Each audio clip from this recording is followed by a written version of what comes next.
Oh my goodness, you thought it would never happen. It is a real live ICBA cast here on the mighty Independent Contractors and Businesses Association Network. I'm Jordan Bateman. I am the Vice President Communications Marketing for ICBA, joined as always by Chris Gardner, President of ICBA. And Chris and I were lucky enough to go to Surrey recently and have dinner with a big-time supporter of ICBA, a great friend of free enterprise, Avtar Joel. And Avtar kind of took us to task for our lack of podcasting, Chris. Yes, we're stepping it up. We had Christmas. Yeah, exactly. I was out of the country. I look back, and we haven't done one since like mid-November. Yeah, I know. So we're back on track. All right, we're back on track. So every week or two, we are going to be here just for you, Avtar, to talk BC politics, free enterprise construction, responsible resource development, all that good stuff. And right now, it is Monday morning as we record this, as you watch live on Facebook.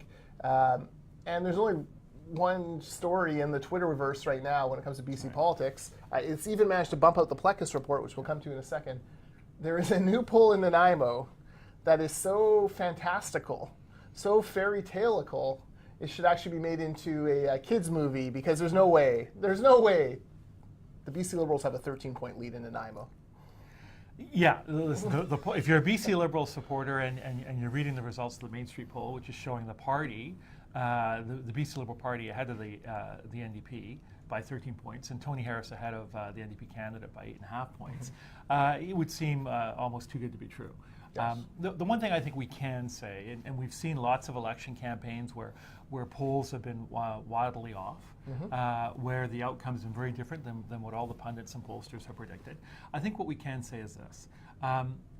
This is, governments often lose by-elections. Yes. This is a by-election. And if you remember, Christy Clark, when she was premier, the BC Liberals lost a by-election in Chilliwack, which seems quite unbelievable, given that's a riding they'd won for years and years. So I think the record of this government has done a lot of things that have been that have generated some controversy. Yes. So the proportional representation referendum, which they lost soundly, the speculation tax, and Nanaimo was caught within the speculation tax, one of the regions, and you just completed your form, and it's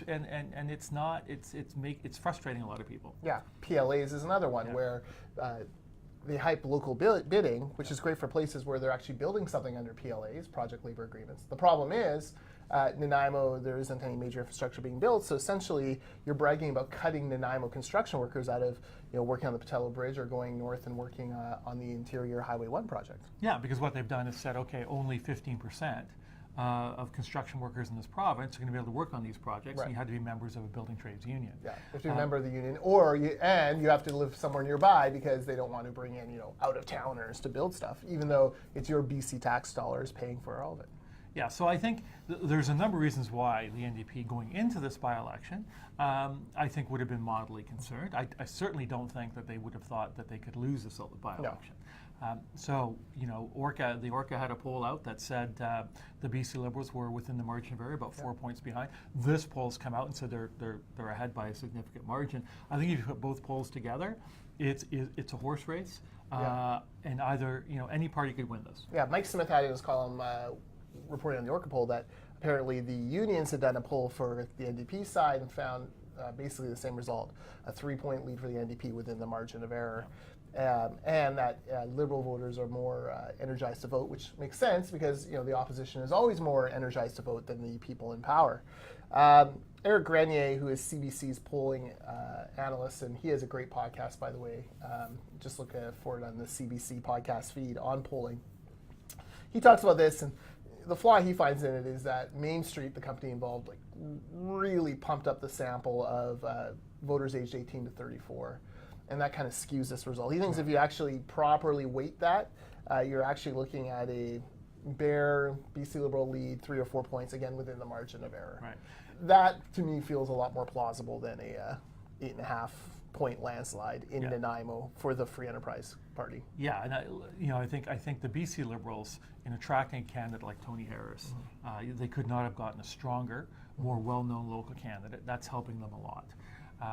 The prop rep defeat by the government, the win for those who supported free enterprise and a fair process, was very significant. And the margin was of the loss that the NDP suffered in the prop rep referendum was significant. So going into the by-election, the Liberals had a lot of things ahead to win in their sails. There's no question about it. Yeah, absolutely. So be interesting to see. Chris, any prediction for Nanaimo? It's Wednesday night. We are 48 hours away from being in the thick of voting. What do you think? What I think is that I think it's going to be, I think it is a horse race. And I think that in and of itself it will be a victory for the BC Liberals. Even if the NDP win and they win by one, if they squeak out a 1 or 2 point victory, it really is it really does change the narrative. It changes the narrative. It really will. And if they win, it will change politics in this province fundamentally. Yes.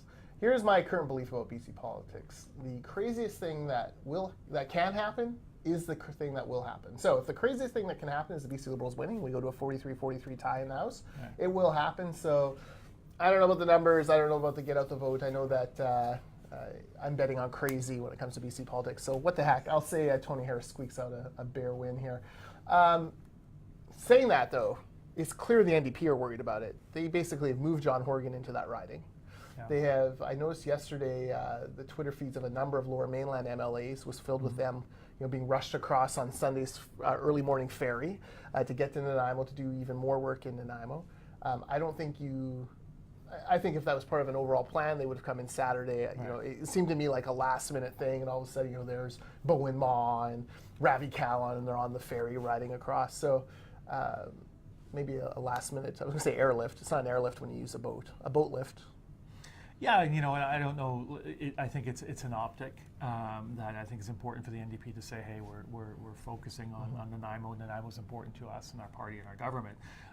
The reality is, when you rush in a whole bunch of people from outside the community and say you're important to us, local people tend to say, yeah, well, where were you last month, last year? Where were you when you closed that homeless camp and moved shelter into my neighborhood, which I guess is a huge issue in a couple of the neighborhoods in Nanaimo as well. So, yeah, it'll be interesting to see. I reading Vaughn Palmer and Keith Baldry, those guys, they seem very skeptical of the Liberals' chances.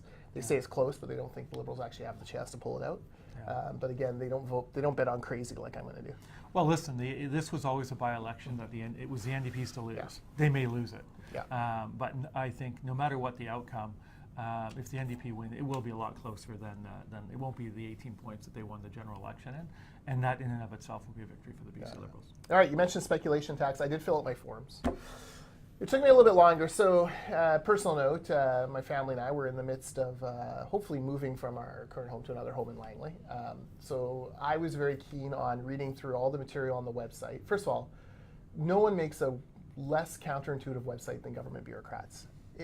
This thing just was terrible as far as like where information should be.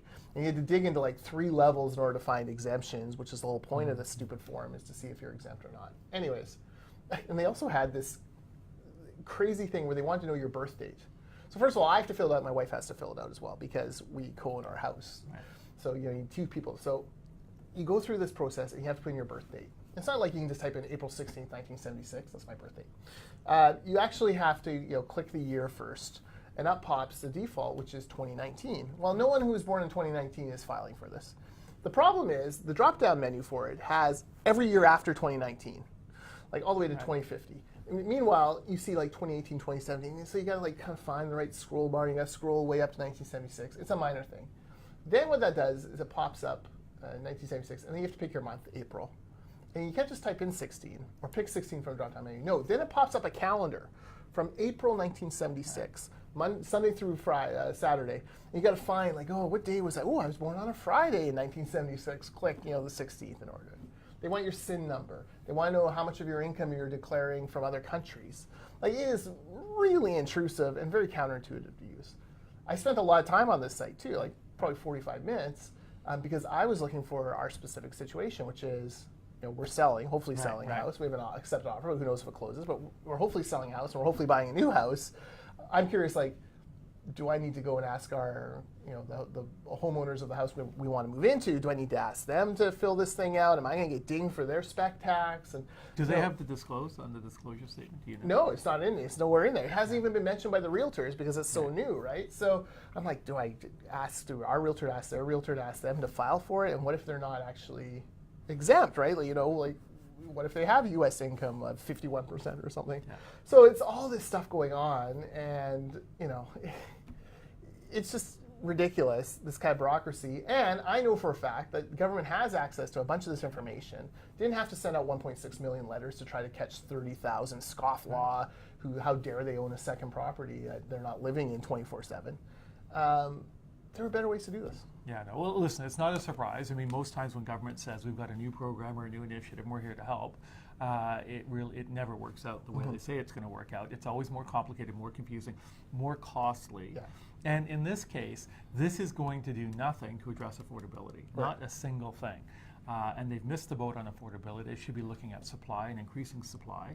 And they've done their 30-point plan has nothing in it to address new homes, building and making it easier for people to get their permits approved, to get new homes through the pipeline, under construction, and in the market. That will have an impact on price. Not all of these programs and new taxes. That is, it's just making it more difficult for people to do business. Well, that's the other infuriating thing. You're right. Is the partisan language, even on the government website. We have a 30-point plan to address affordability, and come on, like it reads like an NDP platform document. It's ridiculous. Very problematic. The whole process is just so over the top.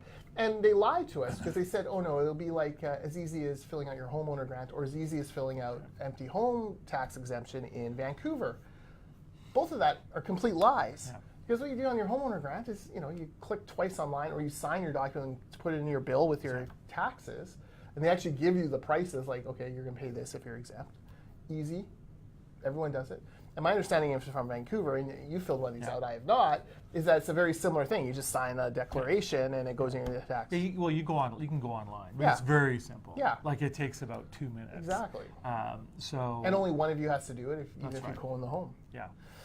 So this is, it is ridiculous. And like there are all the different scenarios, like you are, you're a married couple and you have your son on the title for, no one is living, then do X and Y and Z.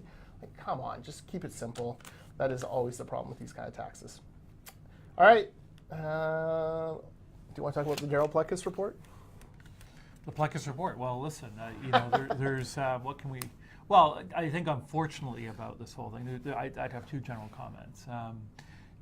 Taxpayers need to always be concerned about oversight and appropriate expenditure of taxpayer dollars. And in this report, it is clear there wasn't appropriate oversight administered in the legislature.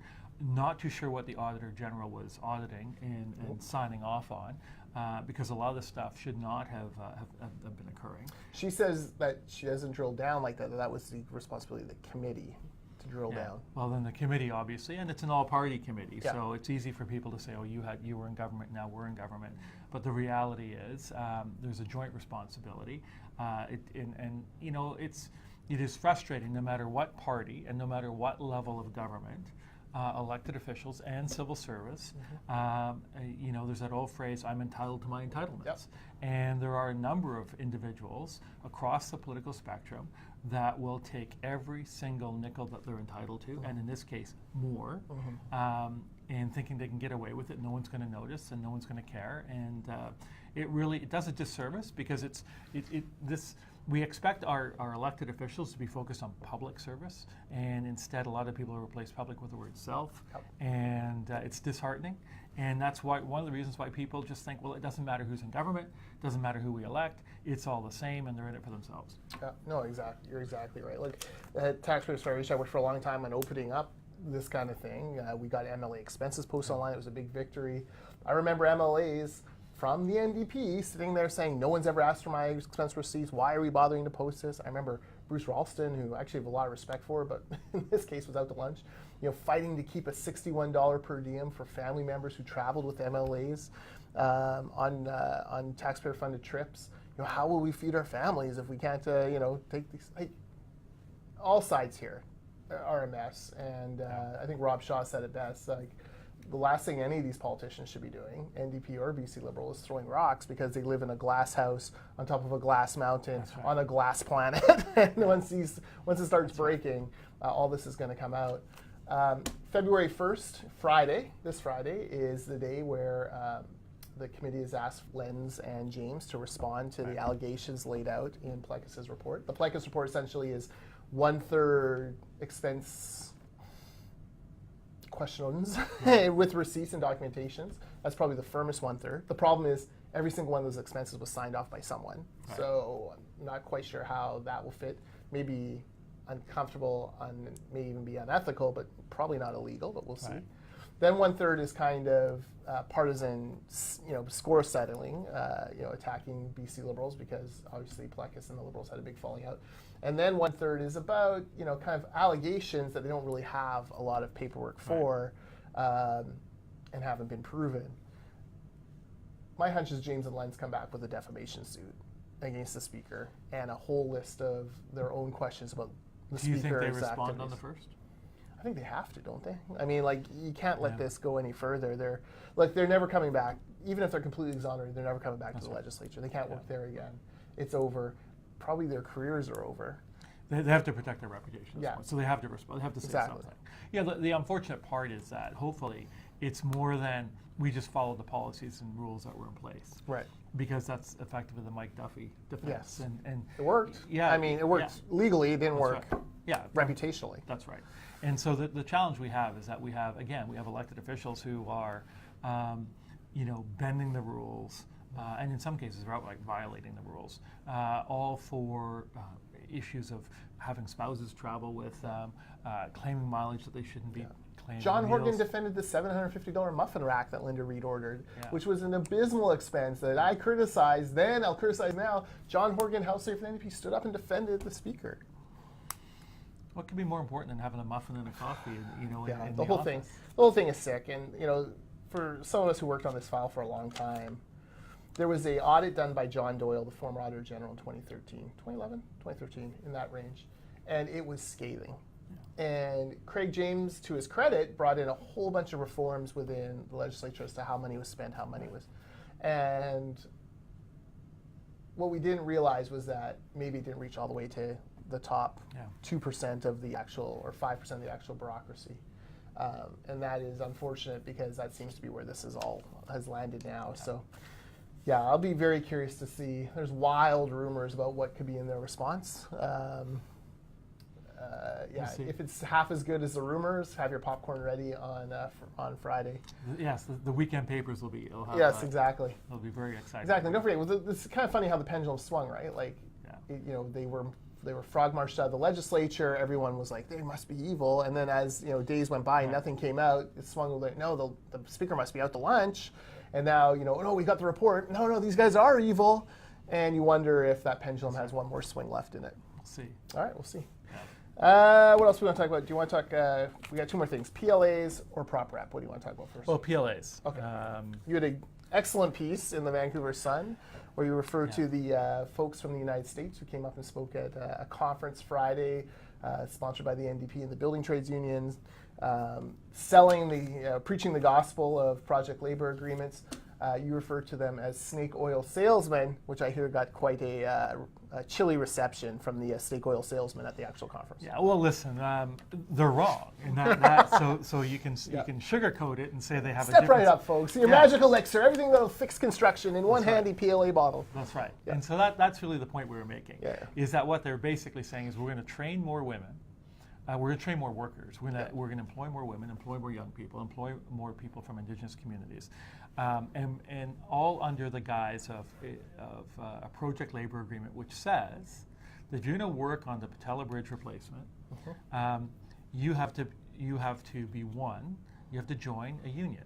And it's a building trades union. It's not any union. Yeah. And the building trades represent about 15% of the construction workforce in this province. So what the government's effectively saying is we're going to give a monopoly on training and hiring and working on these projects to a group of unions that represent only 15% of construction workers. So if you're a member of CLAC, which has about 10,000 workers in this province, that's not good enough. If you're a member of the Canada West Construction Union, which represents about 3,000 men and women, that's not good enough.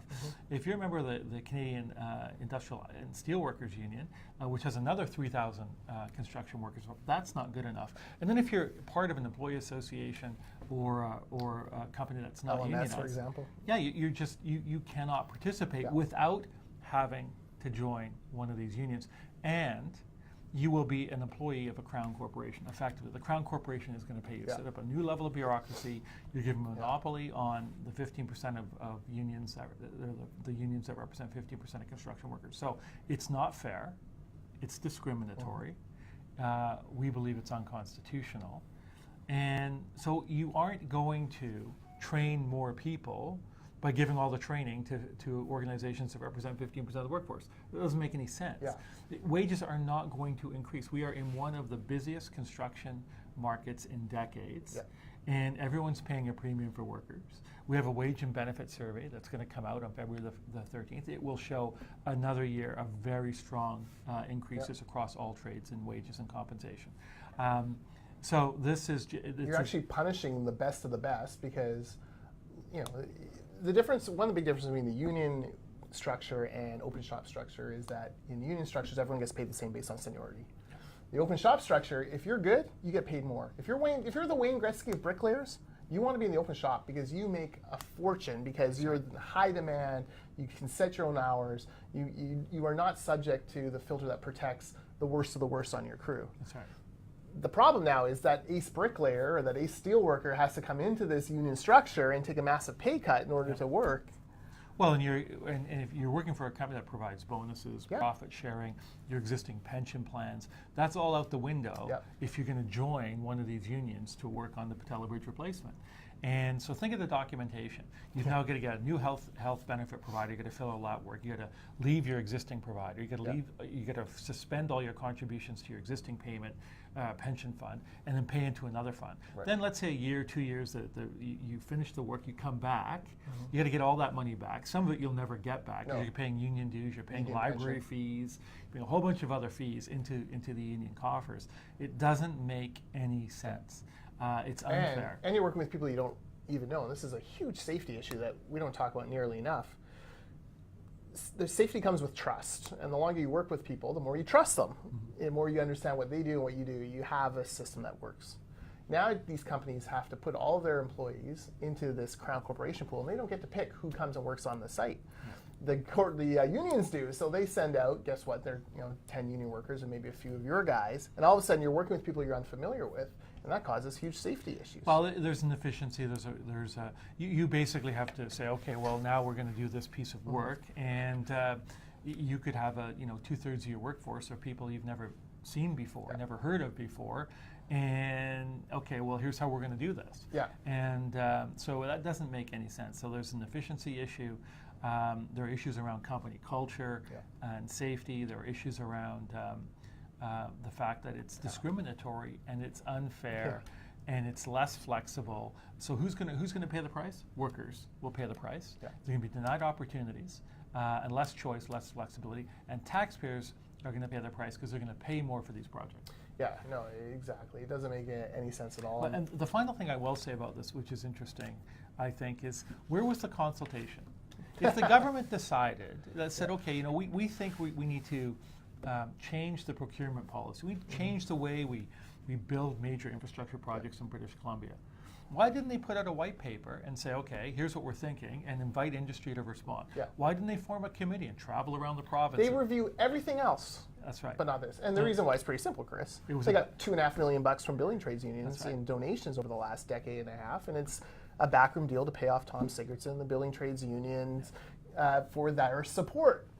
I mean, there's no other way around it. The deal was... There's no discussion. When they made the announcement, first of all, when they made the announcement, the funny thing was, they didn't even say they had already negotiated the deal with the building trades. It didn't come out till hours after the announcement when the media said, well, none of this makes any sense. And then they rushed out this 300-page document that said, okay, here's our... riddled with errors. Yeah, here's the deal governments negotiated with the building trades unions. No one else had a look at that document, was involved in that process. There was no transparency, no openness. No employer, you're putting an agreement on top of employers or contract. You didn't ask whether that is actually doable.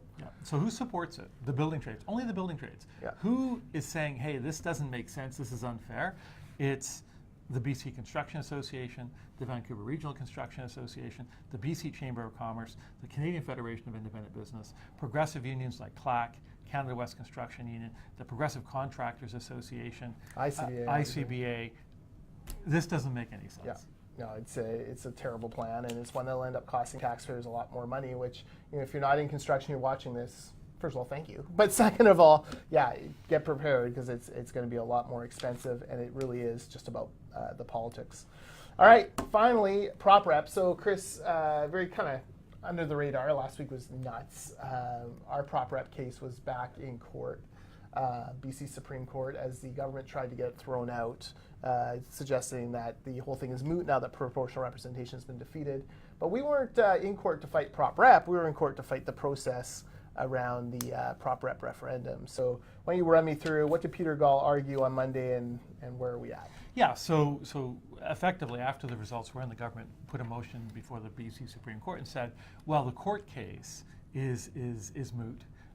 It's been decided through referendum, and we can move on now. We're saying, well, not so fast. The government violated the constitutional rights of British Columbians for a 5-month period by restricting free speech, by putting forward a question that was confusing and it wasn't clear and didn't make any sense, by lowering the threshold for approval. And it's not good enough to say, well, the government did violate these rights, and now they're not, so everything's okay.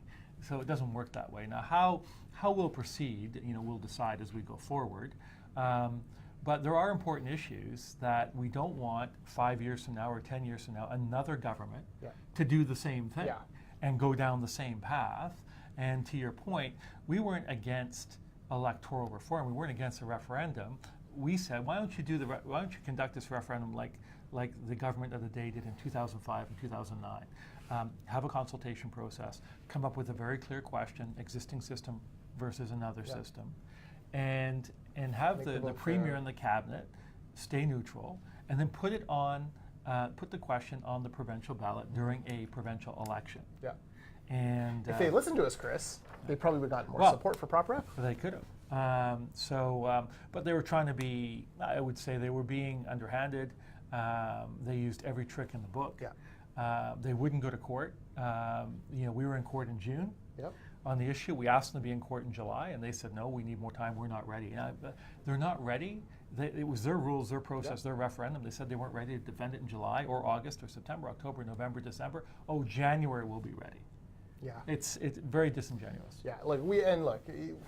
It's a big thing for ICBA. This is not cheap litigation. It's expensive litigation, and if the court says that this case should still go forward, it's a big decision for us from a resource point of view, from a focus point of view. But at the same time, we just can't stand idly by and allow an Attorney General of the province of British Columbia to unilaterally dictate how long election periods are. Yeah. And he just came up with this number 5 months because it favored his side. You worry about for future provincial elections, could he just come up with a number that favors his side, favors his electoral prospects? That isn't right, and that's something that is worth fighting on, because once it's done once, a lot can happen. As you see in the United States, once a norm is broken in politics, it's gone. It gets broken again and again and again. Well, and the idea that the Attorney General was somehow a neutral arbiter of this whole process. Such garbage. It's ridiculous. It's offensive. So we'll keep everyone updated on how that starts. Yes, exactly. All right. Well, that is it for us on this ICBA cast. Follow us on Facebook, facebook.com/the ICBA, at ICBABC on Twitter, ICBA.ca. We should mention BuildX. 2 weeks from Wednesday, Chris and I will be at BuildX. February it's the 13th. Construction show at the Vancouver Trade Convention Center. If you're coming down, please come and meet us. We'll be at the ICBA CEO breakfast, kicking the whole thing off Wednesday the 13th with a great guest speaker. Brett Wilson from Dragon's Den. Exactly. It's kind of a dragon-y theme. We also have a dragon, Iron Throne kind of theme for our trade show booth. We don't want to give away too much, but make sure if you're coming by, if you're on the BuildX trade floor, come by our booth, booth 610. Check out what we've got there and meet us, and we'll take some pictures, and it'll be a good time. Yeah. All right. So we'll see you at BuildX, and we'll see you on the ICBA cast.